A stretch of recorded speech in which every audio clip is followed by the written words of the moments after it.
नमस्कार दोस्तों, मेरा नाम है निकुंज चौबीसा। डायबिटीज़, जिसे हम नॉर्मल भाषा के अंदर शुगर भी कहते हैं, हमें बचपन में कहा जाता है कि ज़्यादा मिठाई, ज़्यादा लड्डू या फिर कोई भी मीठी चीज़ ज़्यादा मत खाया करो, क्योंकि तुम्हें वयस्क अवस्था के अंदर, अडल्ट स्टेज के अंदर डायबिटीज़ हो सकती है। पर क्या वास्तव में बचपन में मीठा खाने की वजह से अडल्ट में डायबिटीज़ हो सकती है? और डायबिटीज़ के अंदर डेली इंजेक्शन क्यों लगवाने पड़ते हैं? आइए समझते हैं इस वीडियो के अंदर डायबिटीज़ के बारे में।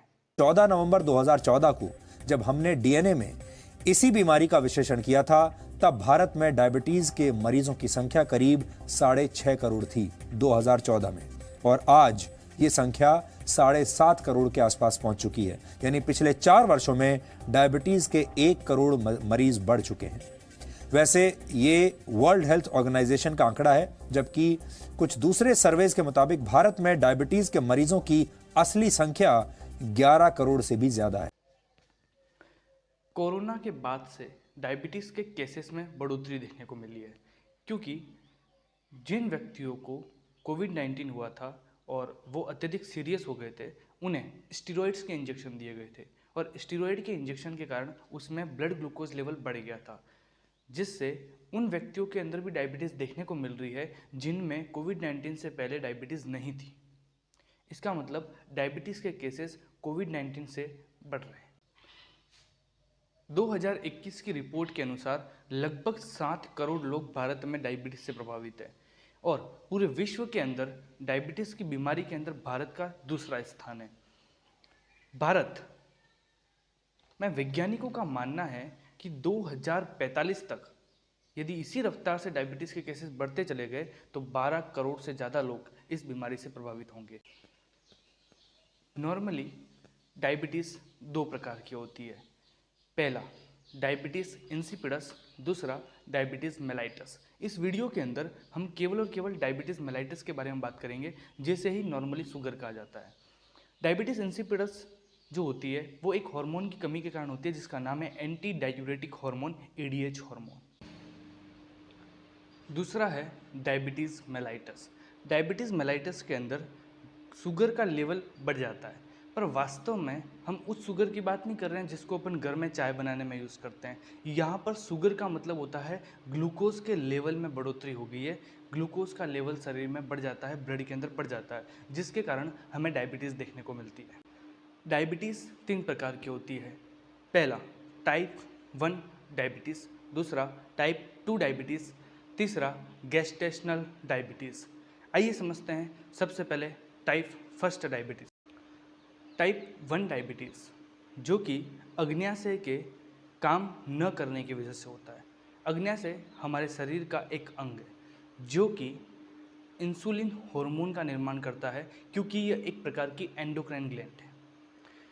इसके अंदर बीटा सेल्स होती है, वो बीटा सेल्स इंसुलिन हार्मोन का निर्माण करते हैं, और इंसुलिन जो होता है वो हमारे शरीर के अंदर, ब्लड के अंदर ग्लूकोज के लेवल को मेंटेन करके रखता है। पर इस कंडीशन में टाइप 1 डायबिटीज़ के अंदर इंसुलिन का प्रोडक्शन रुक जाता है, जिसकी वजह से ब्लड के अंदर ग्लूकोज के लेवल को मेंटेन करके नहीं रखा जा सकता, जिससे ग्लूकोज का लेवल ब्लड के अंदर बढ़ जाता है, जिसे हम टाइप 1 डायबिटीज़। हमें ऊर्जा के लिए खाना खाने की आवश्यकता होती है, क्योंकि हमें खाने से ही ऊर्जा प्राप्त होती है। मुख्यतः हम खाने के अंदर कार्बोहाइड्रेट का यूज़ करते हैं, और कार्बोहाइड्रेट जिसे पाचन तंत्र के द्वारा उसे ग्लूकोज के अंदर तोड़ दिया जाता है, और ग्लूकोज को ब्लड के अंदर डाल दिया जाता है, और ब्लड के माध्यम से उस ग्लूकोज को शरीर की प्रत्येक कोशिका तक उस ग्लूकोज को पहुंचाया जाता है, ट्रांसपोर्ट किया जाता है। पर बचे हुए ग्लूकोज, कुछ ग्लूकोज बच जाता है, जिसे इंसुलिन हार्मोन ग्लूकोज को ग्लाइकोजन में परिवर्तित करता है, और ग्लाइकोजन को हमारी मसल जो होती है उसके नीचे स्टोर करके रखता है, ताकि भविष्य में मान लो आप लगातार 3 से 4 दिन तक भूखे हैं और आपको खाना नहीं मिला, तो शरीर क्या करता है, जो जमा हुआ ग्लाइकोजन है उसको फिर से ग्लूकोज में परिवर्तित करके आपको ऊर्जा देने का काम करता है। पर टाइप 1 डायबिटीज़ पेशेंट के अंदर ये प्रक्रिया स्टॉप हो जाती है, क्योंकि ग्लूकोज को ग्लाइकोजन में परिवर्तित करके शरीर के अंदर स्टोर करके नहीं रखा जा सकता। इसलिए उन्हें इंसुलिन के इंजेक्शन दिए जाते हैं, ताकि उनके शरीर के अंदर जो ग्लाइकोजन ग्लूकोज आया है उसको ग्लाइकोजन में परिवर्तित किया जा सके और उनमें कुछ न कुछ मोटापा या फिर फैट बचा रह सके। इंसुलिन एक एंडोक्राइन हार्मोन है जो कि अग्न्याशय पैनक्रियास के द्वारा बनाया जाता है, पर वास्तव में इसका नेचर प्रोटीन नेचर होता है, जिसकी वजह से इसको मुंह के द्वारा सीधा नहीं लिया जा सकता, क्योंकि अगर मुंह द्वारा लेंगे तो इसका पाचन तंत्र के द्वारा पाचन हो जाएगा। इसलिए इसके इंजेक्शन बनाए जाते हैं और इसको सीधा ब्लड के अंदर ट्रांसफर। टाइप 1 डायबिटीज़ को इंसुलिन डिपेंडेंट डायबिटीज़ भी कहते हैं, क्योंकि ये पूरी की पूरी डायबिटीज़ इंसुलिन के ऊपर डिपेंडेंट है। अगर इंसुलिन होगा तो फिर ग्लूकोज को ग्लाइकोजन में परिवर्तित किया जाएगा और शरीर के अंदर स्टोर करके रखा जाएगा।